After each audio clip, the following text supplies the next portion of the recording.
നല്ലൊരു എതിരാളിയായി വളരുന്ന നേതാവിനെ കടക്കൽ നോക്കി വെട്ടാനുള്ള തത്രപ്പാടിലാണ് മറ്റു പാർട്ടിക്കാര്. എതിരാളി നമ്മളെക്കാൾ ശക്തനാണെങ്കിൽ അയാളെ തറപറ്റിക്കാൻ പെണ്ണുകേസിൽ കുടിക്കാൻ മതിയെന്നൊരു തന്ത്രമുണ്ട്. അതേ തന്ത്രമാണ് ഇപ്പോൾ മാങ്കൂട്ടത്തിനെതിരെയും പ്രയോഗിക്കുന്നത്. എന്തായാലും യൂത്ത് കോൺഗ്രസ് സംസ്ഥാന അധ്യക്ഷൻ MLA രാഹുൽ മാങ്കൂട്ടത്തിനെതിരെ ആരോപണം AICC പരിശോധിച്ചു വരികയാണ്. പാർട്ടി സംസ്ഥാന നേതൃത്വത്തോട് ഹൈക്കമാൻഡ് വിശദാംശങ്ങൾ തേടി വരികയുമാണ്. അതേസമയം ഈ വിഷയം കോൺഗ്രസ് ഏറ്റെടുത്തു കഴിഞ്ഞു. രാഹുൽ സ്ത്രീകളോട് മോശമായി പെരുമാറിയെന്ന ആരോപണം സംഘടനയിൽ ചർച്ച ചെയ്യണമെന്ന വാട്സ്ആപ്പ് ഗ്രൂപ്പിൽ അയച്ച ശബ്ദ സന്ദേശത്തിൽ വനിതാ നേതാവ് ആവശ്യപ്പെടുകയാണ്. പെണ്ണുപിടിയൻ എന്ന ആരോപണം നിരന്തരമുണ്ടാകുന്നു. ആരോപണം വെറുതെ ചിരിച്ചു തള്ളാനാകില്ല.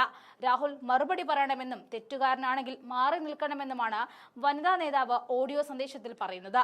ജനപ്രതിനിധിയായ യുവ നേതാവ് തനിക്ക് അശ്ലീല സന്ദേശം അയച്ചുവെന്നും എതിർത്തിട്ടും തുടർന്നു എന്നുമുള്ള പുതുമുഖ നടി റിനി ആൻ ജോർജിന്റെ ആരോപണത്തിന് പിന്നാലെയാണ് യൂത്ത് കോൺഗ്രസ് വാട്സ്ആപ്പ് ഗ്രൂപ്പിൽ ശബ്ദ സന്ദേശം വന്നത്.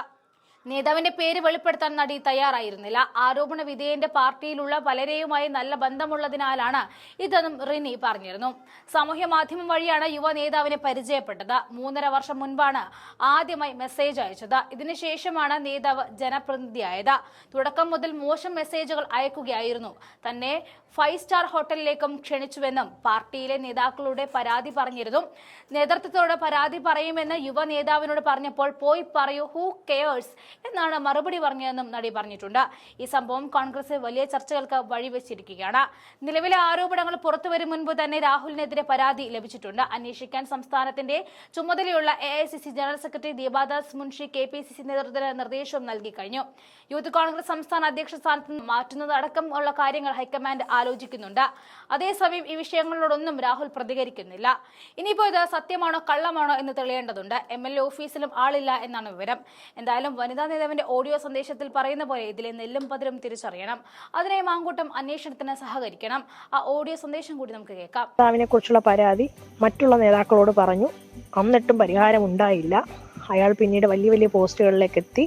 അപ്പോഴത്തേക്ക് ഒരു മാധ്യമക്കാരൻ ചോദിക്കുകയാണ്, അത് രാഹുൽ മാങ്കൂട്ടമാണോ? നോ കമന്റ്സ് എന്നാണ് അവളുടെ ഉത്തരം. രാഹുൽ മാങ്കൂട്ടം എന്ന വ്യക്തി എന്നതിനപ്പുറത്തേക്ക് യൂത്ത് കോൺഗ്രസിന്റെ സംസ്ഥാന അധ്യക്ഷനായ വ്യക്തിയുടെ പേര് ഇങ്ങനൊരു ആരോപണവുമായി ബന്ധപ്പെട്ട് വലിച്ചിഴച്ചത് ആര്? ബഹുമാനപ്പെട്ട പ്രസിഡന്റ് സംസ്ഥാന അധ്യക്ഷൻ എന്നൊരു സ്ഥാനത്തിരിക്കുമ്പോൾ സ്വാഭാവികമായിട്ടും താങ്കളുടെ പേര് വലിച്ചിഴച്ച ആ ഒരു ചാനൽ അല്ലെങ്കിൽ അതുമായി ബന്ധപ്പെട്ട് ആരൊക്കെയാണോ നിങ്ങളുടെ പേര് ഇന്നയാളാണോ എന്ന് ചോദിച്ചു. നിങ്ങൾ ആ വ്യക്തി ഒഫീഷ്യലി ലീഗലി മൂവ് ചെയ്തിട്ടില്ല. എന്നാൽ നിങ്ങളുടെ പേര് ആരോപണ വിധേയമായി TV-കളിലൊക്കെ കാണിക്കുകയാണ്. ഈ ഒരു വിഷയവുമായി ബന്ധപ്പെട്ട് നിങ്ങൾ നാളെ ആ വ്യക്തിക്ക്, ആ പെൺകുട്ടിക്കെതിരെ കേസ് കൊടുക്കണം. യൂത്ത് കോൺഗ്രസിന്റെ പേരിൽ ഇല്ലെങ്കിൽ ഉത്തരവാദിത്തപ്പെട്ട വൈസ് പ്രസിഡന്റുമാരോട് നിങ്ങൾ കൃത്യമായി കേസ് കൊടുക്കണം. കാരണം സത്യം സമൂഹത്തിന് അറിയണമല്ലോ. ഒരു പെണ്ണുപിടിയനായ ഒരു സംസ്ഥാന പ്രസിഡന്റ് അല്ല എന്നത് സമൂഹത്തിന് കാണിച്ചു കൊടുക്കേണ്ട ഉത്തരവാദിത്തം യൂത്ത് കോൺഗ്രസ് കമ്മിറ്റിക്ക് ഉണ്ടെന്ന് ഞാൻ വിശ്വസിക്കുന്നു. നിങ്ങൾ കൃത്യമായി ഇതിനൊരു മറുപടി കൊടുക്കണം. നിയമപരമായിട്ട് പോകണം. കാരണം ഇല്ലെങ്കിൽ നിങ്ങൾ തെറ്റ് ചെയ്തിട്ടില്ല എന്നുണ്ടെങ്കിൽ, അല്ലെങ്കിൽ നിങ്ങളല്ല ആ വ്യക്തിയെങ്കിൽ നിങ്ങളുടെ പേര് വലിച്ചിഴച്ച സംസ്ഥാന പ്രസിഡന്റ് കൂടിയാണ്. അതുകൊണ്ടാണ് ഞാൻ ഈ വോയിസ് വീണ്ടും എടുത്തു പറയുന്നു. നിങ്ങൾ കൃത്യമായിട്ടത് ലീഗലി മൂവ് ചെയ്യണം. BL അരുൺ ഉണ്ട് വിവരങ്ങളുമായി. അരുൺ, അങ്ങനെ പാർട്ടിക്കുള്ളിൽ നിന്ന് തന്നെ എതിർസ്വരങ്ങൾ, എതിർപ്പുകൾ ഉയർന്നു തുടങ്ങിയിരിക്കുകയാണ്.